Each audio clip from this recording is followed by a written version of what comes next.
Attorney general Shri Venkat रमणी जी, bar council के अध्यक्ष Madan Kumar Mishra ji, supreme court bar association के अध्यक्ष श्री कपिल सिब्बल जी, सुप्रीम कोर्ट के न्यायमूर्तिगण, पूर्व मुख्य न्यायाधीशगण, उपस्थित अन्य महानुभाव, देवी और सज्जनों, आपको सभी देशवासियों को संविधान दिवस की बहुत बहुत शुभकामनाएं। भारत के संविधान का ये 75वां साल पूरे देश के लिए एक असीम गौरव का विषय है।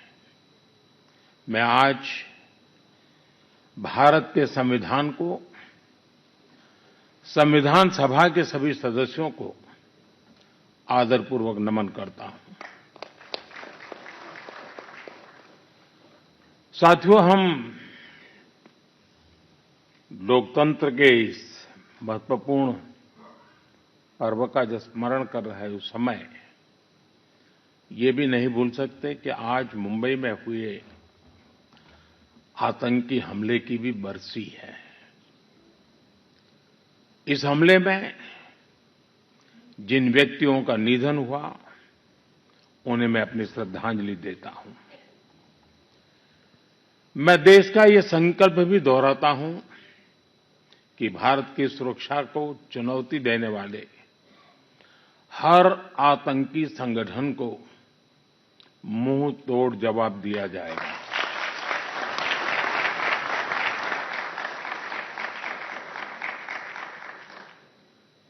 साथियों, संविधान सभा की लंबी बहस के दौरान भारत के गणतांत्रिक भविष्य पर गंभीर चर्चाएं हुई थी।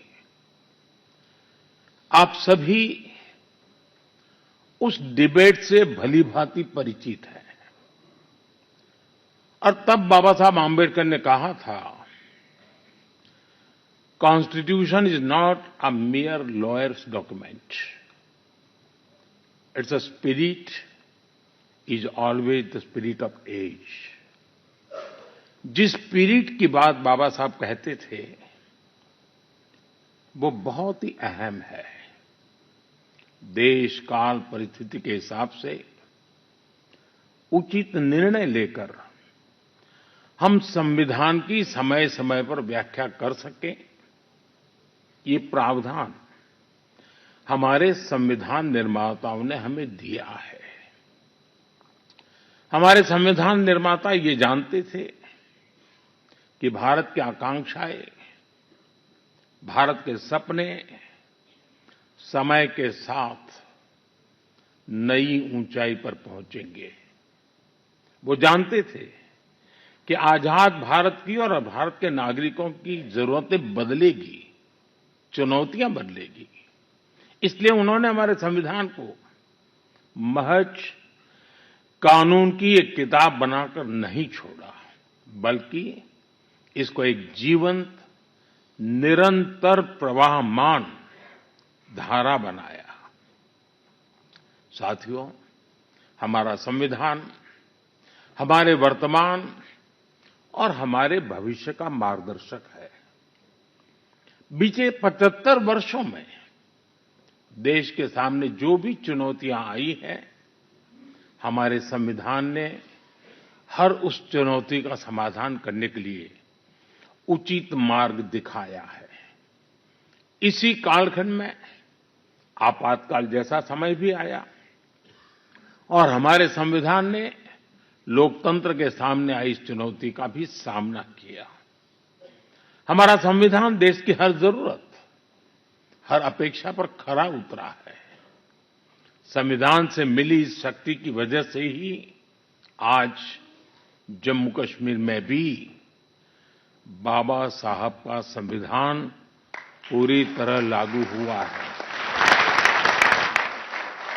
आज वहां पहली बार संविधान दिवस मनाया गया है।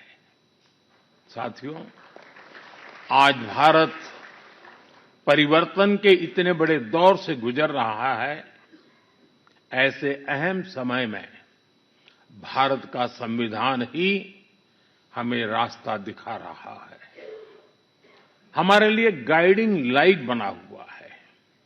साथियों, भारत के भविष्य का मार्ग अब बड़े सपनों, बड़े संकल्पों की सिद्धि का है। आज हर देशवासी का एक ही ध्येय है, विकसित भारत का निर्माण। विकसित भारत का मतलब है जहां देश के हर नागरिक को एक क्वालिटी ऑफ लाइफ मिल सके, डिग्निटी ऑफ लाइफ मिल सके।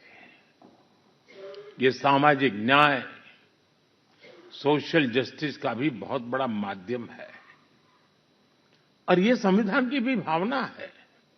इसलिए बीते वर्षों में देश में लोगों के बीच आर्थिक और सामाजिक समानता लाने के लिए कई कदम उठाए गए हैं। बीते 10 वर्षों में 53 करोड़ से ज्यादा ऐसे भारतीयों का बैंक खाता खुला है जो बैंक के दरवाजे तक नहीं पहुंच पाते थे। बीते 10 वर्षों में 4 करोड़ ऐसे भारतीयों को पक्का घर मिला है जो कई कई पीढ़ियों से बेघर थे। बीते 10 वर्षों में 10 करोड़ से ज्यादा ऐसी महिलाओं को मुफ्त गैस कनेक्शन मिला है जो बरसों से अपने घर में गैस पहुंचने का इंतजार कर रही थी।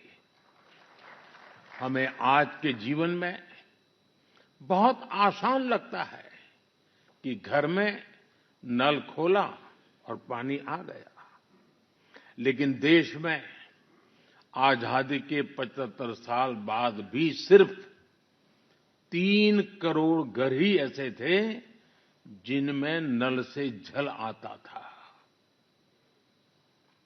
करोड़ों लोग तब भी अपने घर में नल से जल का इंतजार कर रहे थे।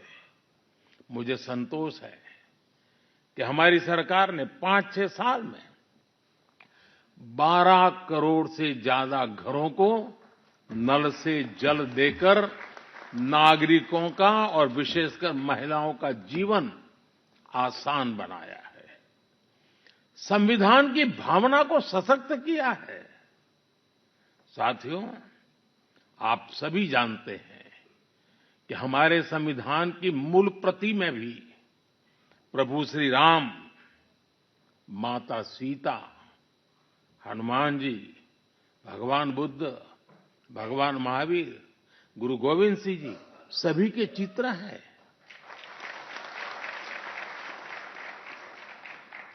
भारत की संस्कृति के प्रतीक इन चित्रों को संविधान में इसलिए स्थान दिया गया ताकि वो हमें मानवीय मूल्यों के प्रति सजग करते रहें। ये मानवीय मूल्य आज के भारत की नीतियों और निर्णयों का आधार है।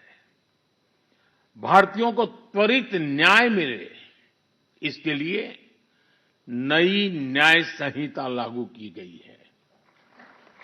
दंड आधारित व्यवस्था अब न्याय आधारित व्यवस्था में बदल चुकी है।